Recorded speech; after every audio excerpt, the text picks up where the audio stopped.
Good morning, everybody. I'm Darrell Steinberg. I'm the President Pro Tem of the Senate, and I am gathering here this morning with, in many respects, the future of California's economy. This is an interesting and for many Californians this week, a difficult week, because this week the NUMMI plant is shutting down. 5,000 jobs directly lost. When you consider the so-called multiplier effect, at least 5,000 other jobs lost as well. It's a blow for California. But rather than sitting on our heels and hoping that things will get better, hoping that the Congress and the President will come to our rescue, rather than waiting for events to happen, over the last several weeks, the legislature in California and the governor have come together on a bipartisan basis to use the levers at our disposal to create thousands of jobs. I don't have to tell all of you that this is the year of jobs, jobs, jobs. We know that the quickest way to increase our tax base and to turn our economy around to speed recovery is to do everything we can to create high-wage jobs. But not just any jobs, permanent high-wage jobs in growing industries. We call it the new economy: alternative energy, solar, clean technology, and green vehicles. I'm joined today by a number of the executives of these industries. All of them have either created new jobs, plan to create new jobs, and expand their businesses because of a flurry of bills that the legislature has passed over the last several weeks. In the first 3 months of this year, the legislature, Democrats and Republicans, passed legislation that will create at least 20,000 jobs.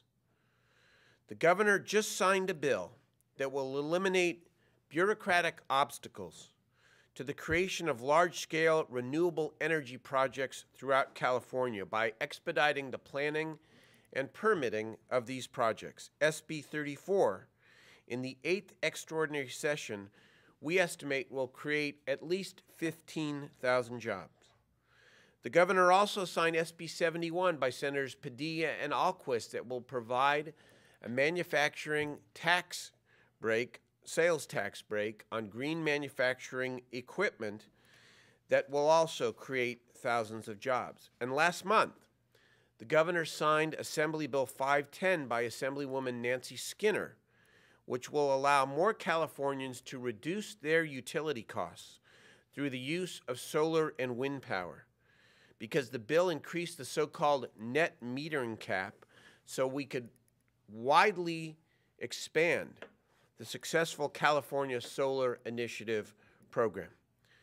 The work is not over.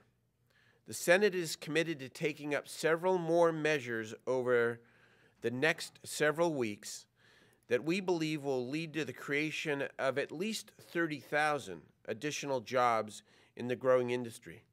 These measures include expanding and standardizing the so-called PACE program, where Californians will have the financing to make their homes and businesses more energy efficient. We will pass a 33% renewable portfolio standard.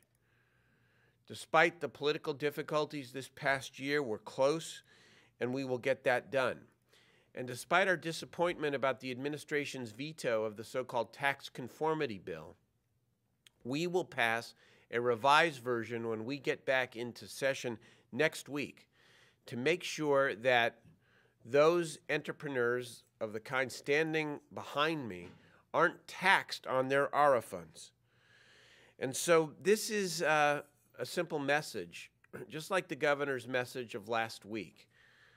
By working together, by avoiding some of the old arguments about the environment versus the economy, we can actually do the right thing by people and create jobs in this state. Don't take it from me. want you to hear from some of the people standing with me here today. I'm joined, and I want to introduce the whole group because the breadth is impressive. We have Joe Henry, the Director of Government Relations from SunEdison. Arthur Habenstock, the Chief Counsel and the Director of Regulatory Affairs from BrightSource Energy. Darren Boughton, the Vice President, First Solar, Inc. David Hothschild, Vice President, Solaria Corporation. Roy Johnson, CEO of Calisolar. John Bosell, CEO and President of CalStart. Joe Passetti, the Director of Government Relations for Solyndra in Fremont. Brian Sager, the founder of Nano Solar. Warren Smith, the CEO of Clean World Partners. Greg Hayes, the president of the same company.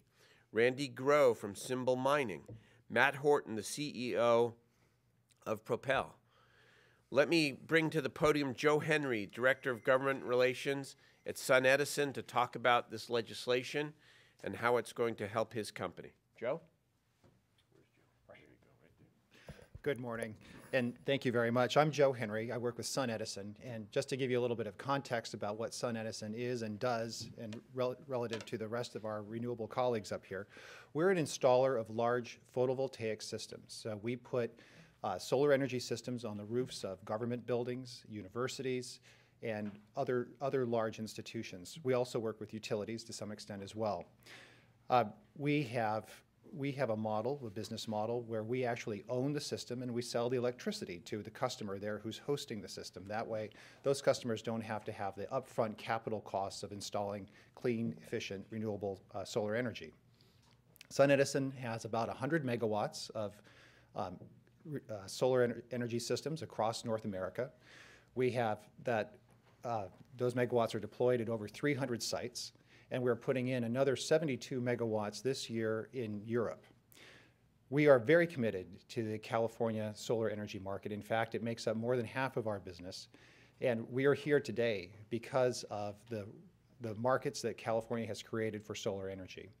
We are planning to expand our permanent workforce in California by 50% through the end of 2011.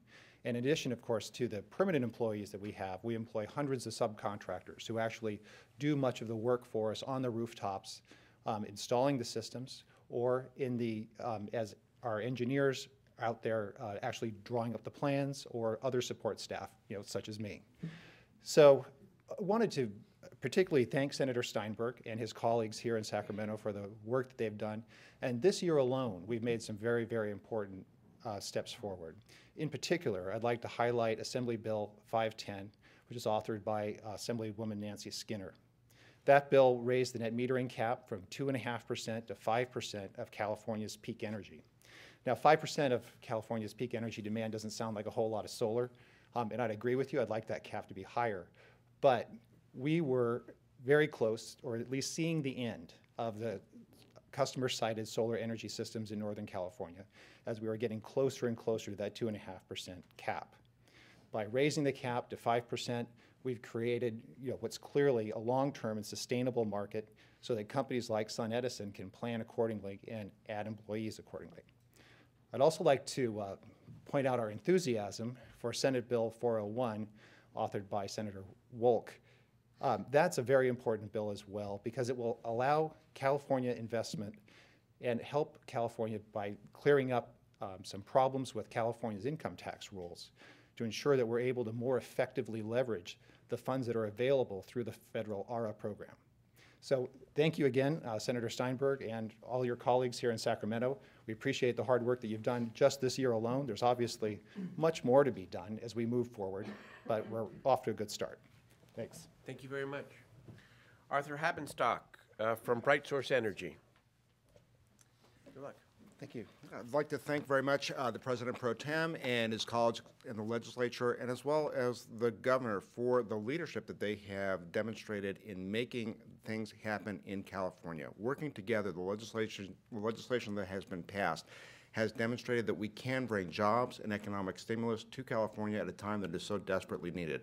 Our Ivanpah project alone will bring 1,000 jobs, over $400 million in state and local benefits to California. And that would not be possible without the legislation that has been passed and the legislation that will be passed with the commitment of the legislature and the governor to make sure that we can benefit from the conformity bill that will allow California to recognize the tax benefits that would come from ERA along with all the other states in the country. It's a very exciting time for us. SB 34 was a substantial move forward. It enabled the... What's SB 34? You might tell them. I'm sorry, SB 34, very important bill. It gives tremendous benefits to the California Energy Commission and the Department of Fish and Game, giving them the tools to allow these projects that can bring ARA benefits to California to go forward, to make sure that the experts are determining what's in the best interest of the species, to allow them the tools and the resources they need to complete the permitting process, and to get those permits done in time for commencement of construction this year, which is absolutely critical for those federal dollars to come to California, and those dollars mean jobs. The other aspect, again, is the conformity bill. We're very excited about making sure that California does recognize that the tax benefits that are being offered by the federal government will be recognized in California in the same way that most other states in the country are doing it. That's absolutely essential, again, to bring those economic stimulus dollars and those jobs to California. And we're delighted to be part of the solution for California and to be part of a demonstration that California, the legislature, and the governor, when they work together, can make things happen, create a clean, green foundation for the future economy. Thank you. Very good. Thank you very much. Darren Boughton, please, from First Solar, Inc. Thank you, Senator. Thanks, everybody, for the opportunity to participate today. My name is Darren Boughton, representing First Solar.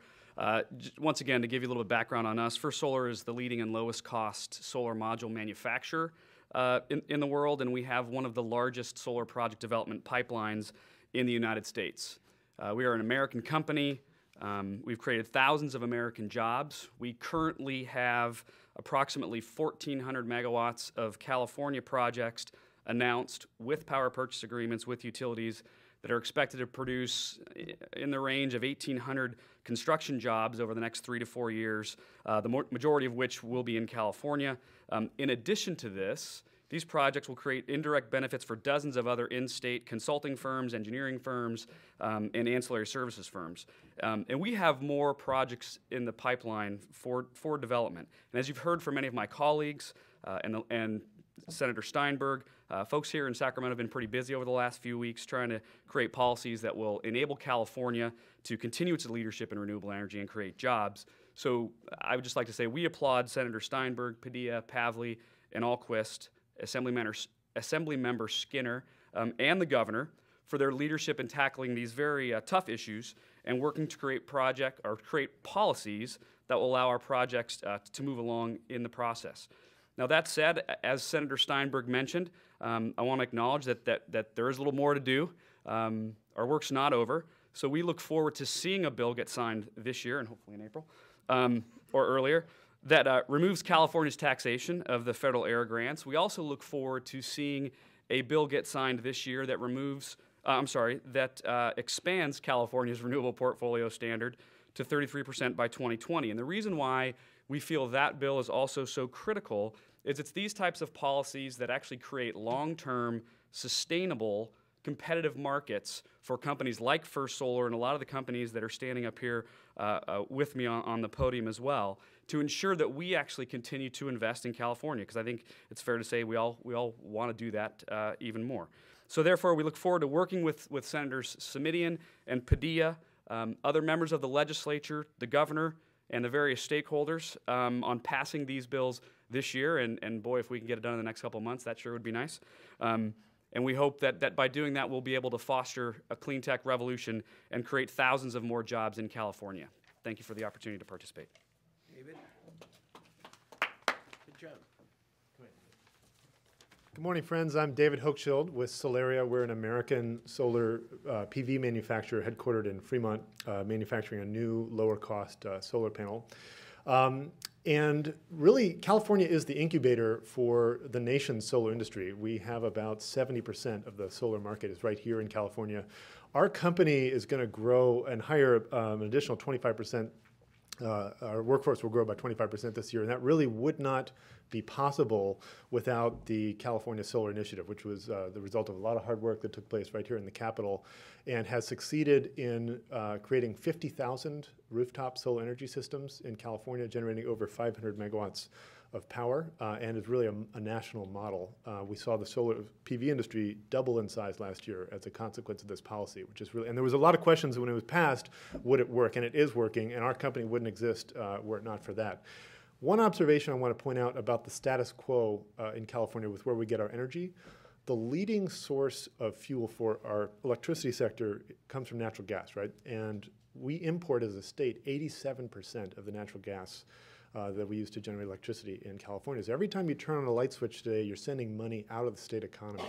And one of the benefits that solar and renewables can offer is keeping that money here in the state, because sunlight is definitely a resource we have plenty of here in California. So thank you, Senator Steinberg. Thank you very much. Roy? Good morning. I'm Roy Johnson. I'm the CEO at Cali Solar. We're a company based in Sunnyvale. We have built a manufacturing facility over the last 12 months that a year ago we employed about 25 people in the company. Today we employ 150, including a few that we recently hired from NUMMI. And we continue to expand. SB 71 is very important for companies like ours. The solar industry is very capital intensive. We spent $60 million to build, which is a lot of money for a small company, to build a manufacturing facility to employ these people.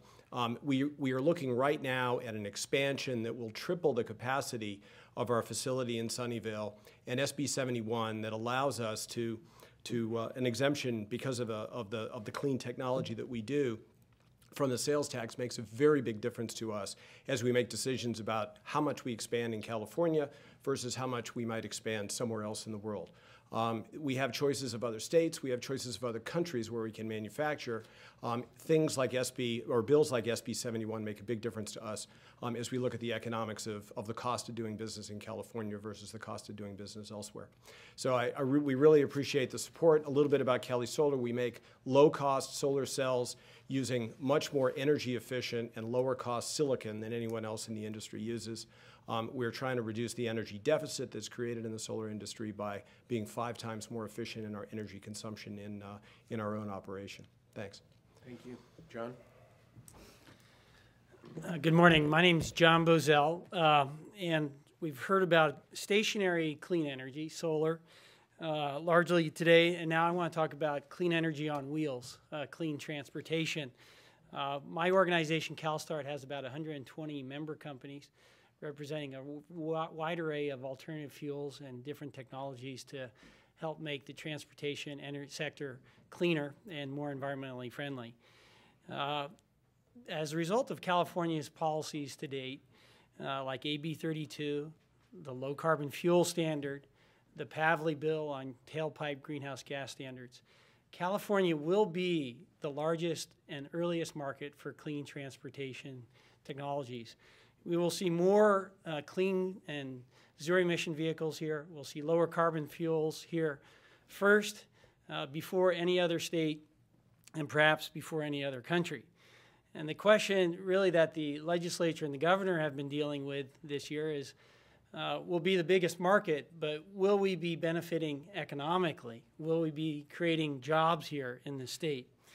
And I think with Senator Steinberg's leadership, Speaker Perez and the governor working together in a bipartisan way, they have taken some very important concrete steps that will lead to job creation.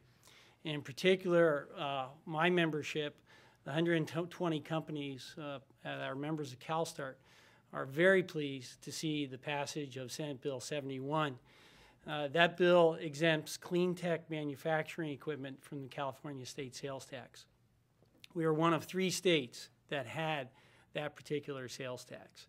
So that sales tax stood out like a big sore thumb whenever a company was doing an analysis to decide to expand here or locate here in California versus another state. The governor and with Senator Steinberg's help and the Speaker's help passed that bill, and I think that will lead to significant job creation. In particular, we expect to see a lot of next generation renewable fuel plants to locate here in California.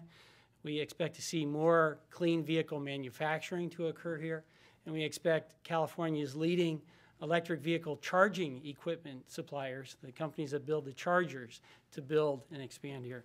So I really want to thank Senator Steinberg for his leadership on this effort, helping to put Californians back to work. Thank you, John. And I again want to repeat my thank you to my colleagues on both sides of the aisle and the governor for working together. And I think what's noteworthy about the bill package and the work we will continue to do is that the bills received overwhelming bipartisan support because they avoided the ideological tripwires. They achieved the goal without raising taxes and without rolling back a single environmental, consumer, or worker protection law. And, you know, we're going to fight about things, as we know. That's the nature of the business. But the core of our work can be, even if it's not glamorous, can be moving forward systematically to try to improve this economy. And that's what these good people represent in the laws that we passed over the last several weeks. I'm glad to answer your questions. And they're glad to answer your questions, too. How long are we looking at taking to implement these new green jobs? And does that time period include the time it will take to re-educate, retrain people who are laid off from jobs they've been trained to do? Well, you know, everything is a continuum, but the siting bill, for example, the Padilla bill that provides for the expedited siting that allows renewable energy developers to pay their mitigation up front and get their permitting early. Those permits have to be issued by the end of 2010 for those companies to qualify for the federal funds. So when will jobs actually be created as a result of this legislation? The work begins now. The permitting for many of these projects has to be done by the end of 2010, and we're confident we're going to see some pretty immediate economic activity. Before 2011, at some point, that the jobs actually exist. That may be, yeah. Question, maybe two questions. There's been Take some three, calls. Wyatt. Whatever. All right. There's been some calls about suspending AB 32, and so I was wondering if that happened, if that would have an impact on any of the efforts that you all are doing as far as your businesses, and sort of a follow-up to that, if that law is more important for what you're doing, or if laws like these that are being passed. I'm going to let them answer, but I'm going to take a first shot at it because I knew this question was coming, and this has to be said. The evidence before you and the people standing behind you should tell us the following. The single biggest economic mistake we could make in this state is to roll back AB 32. Hundreds of millions of dollars of capital investment from out of state into California depend on continuing down the AB 32 path. NUMMI is gone. If we aren't creative, entrepreneurial, and proactive about defining our economic future, and that future is green, in AB 32, we would be making a huge mistake. Who wants to talk about what it means directly to your industry? Good morning. My name is Warren Smith. I'm CEO of Clean World Partners here in Sacramento. Listen, AB 32 is the glue that's pulling all this together. The world's changing through California, and we know that through a lot of the action that's happening back in Washington. Ultimately, we are making huge investments in the future. Many of us have changed long careers to set out a new path, a new vision, and ultimately develop a company that actually hires people and ultimately makes money and pays taxes. The AB 32, if it were to be repealed, frankly, I'd go out of business. We are a company that is trying to develop anaerobic digestion systems, ultimately allowing for the deployment of renewable energy systems that take organic waste out of landfills that creates greenhouse gases, methane, which seeps ultimately is lighter than air, gets above the ozone layer, burns within a 12-year period versus a 100-year period that CO2 does. So we can actually make a real difference in AB 32 right now and actually lower our greenhouse gases. Again, it's changing the world, and this would be our project would be the first in the country high solid anaerobic digestion system. Without AB 32, it's a very slow pace, and we may get there, but ultimately it'll take a long time to get there. Companies like us would go out of business. Solar might stick around, but ultimately those that are trying to lower greenhouse gases directly just wouldn't be able to survive. Okay, I'm not the guy asking the questions, but I want to ask a follow-up here. It's a little odd, but what the heck? Can you give a money number? How many hundreds of millions of dollars of capital will not come into California if AB 32 is repealed and or tacitly repealed by virtue of the initiative that may be on the ballot? Got an estimate? I'd love to speak to that quickly. My name is Matt Horton. I'm the CEO of Propel Fuels. We actually moved our company here from the state of Washington a little over a year ago, and that was all because of the regulatory and policy framework that had been put in place here in California to create these kind of jobs. Prior to coming to Propel, I'd spent 10 years as a venture capitalist, focused on clean energy technologies, and I can tell you there are hundreds of millions of dollars that will come into companies in this state because of the opportunity that's been created here. Our company has recently raised $20 million of private capital, and I will tell you that is largely because of this framework that's been put in place. So it's absolutely critical that we keep these kind of programs in place to create these jobs. Yeah. I had a question. I know the answer to this, but perhaps someone can tell me. Why do you need a government mandate to continue business that you guys are doing? I mean, you offer a lot of benefits, less oil, et cetera, et cetera. So why can't your businesses succeed without a government mandate? Okay. Anybody, please. Yeah, I'm Arthur Halbenstock with Bright Source Energy. I think we can let history be our guide. John White at the governor's conference last week pointed out that California was the first in wind, the first in solar, the first in geothermal. But we had decades in which all that progress stopped because there was lack of resolve and policy support. In particular, solar lost out because there was a change in the property tax exemption on which all these models were based. The energy infrastructure has been based on a very complex web of policy and legislation that has sustained it and built it. We have the process we have now. We have the energy supplies we have now because of the web of policy and legislation. We need to have the support to get these industries going in their infancy, and we will make this happen. We will create a green foundation for California's infrastructure. But these are very capital-intensive industries. These are industries that have free fuel for decades and decades to come, but they require some investment up front. We have to recognize their tremendous benefits to clean air, to jobs, to a sustainable and strong economy, but that requires an investment, and that requires resolve from the government. But all these bills that Senator Steinberg's proposing and others, they would still be proposed with or without AB 32. They would still continue the philosophy. So I guess, and what you're up here saying is we need these bills, we need these tax breaks, we need this 33% renewables. Well, the legislature and the governor can enact a 33% RPS without AB 32. So I'm just trying to burrow down and try to get is why do we have to have AB 32 for you guys to keep going on? Well, if I may, real quickly, again, Warren Smith with Clean World Partners.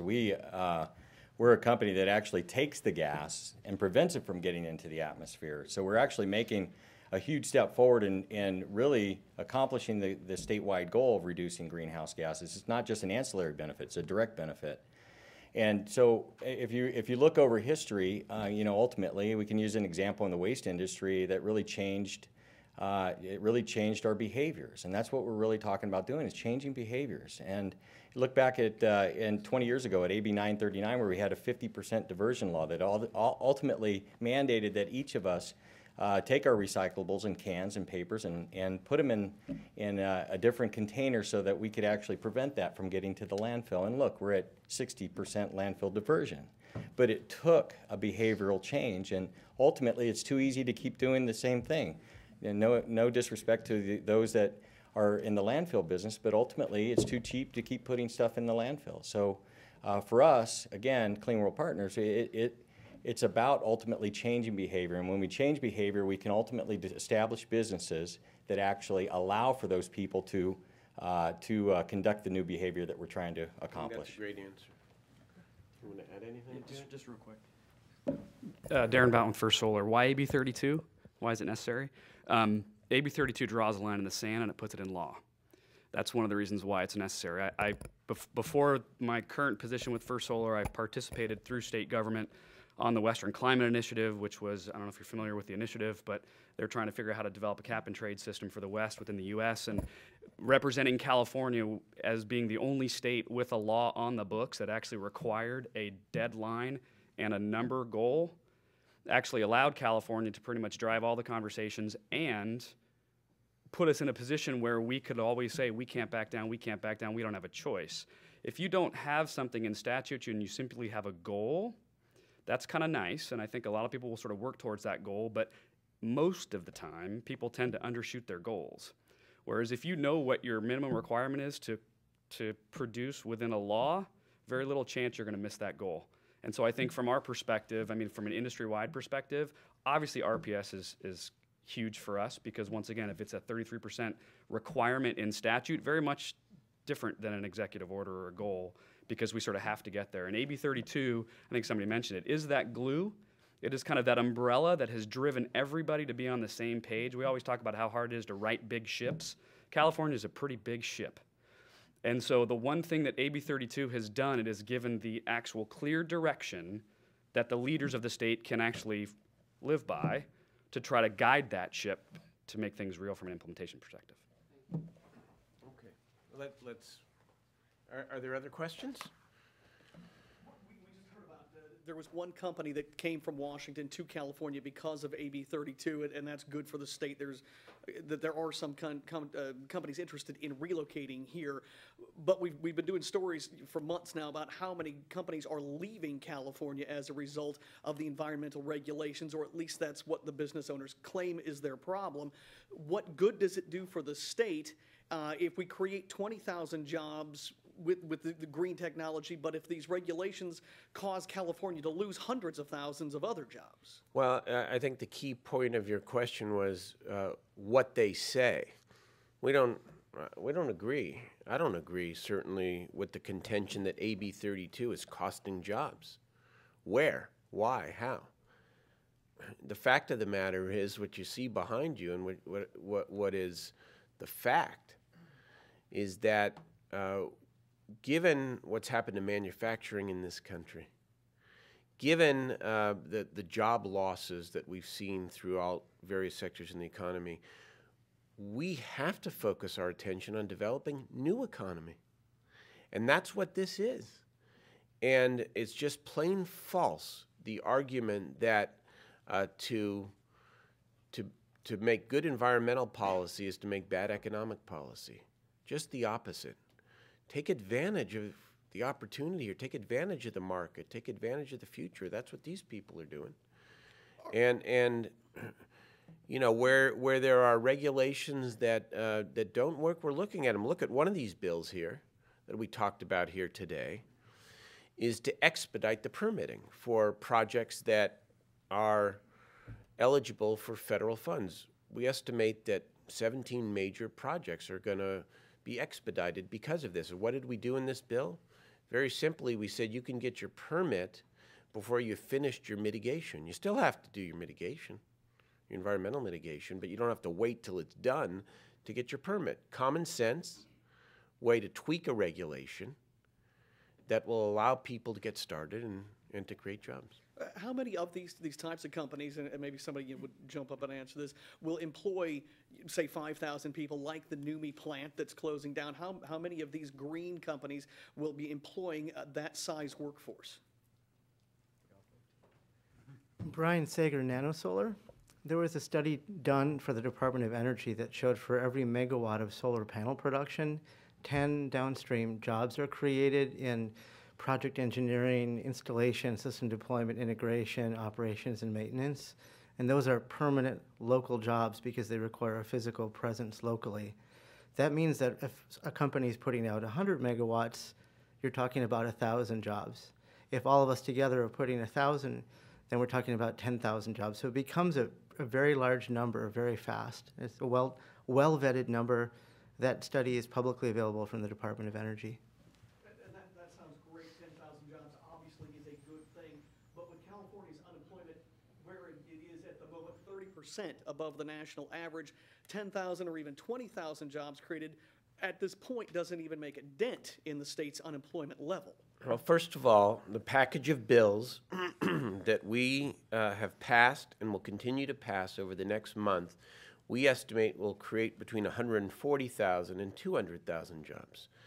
And so we're focused on large numbers, but every job matters, especially for somebody who's out there unemployed trying to support him or herself and their family. And we're just going to keep going. As we said earlier, this is not the end of the work, but it represents a great start, and we'll continue. Thank you all very much for coming. Appreciate it.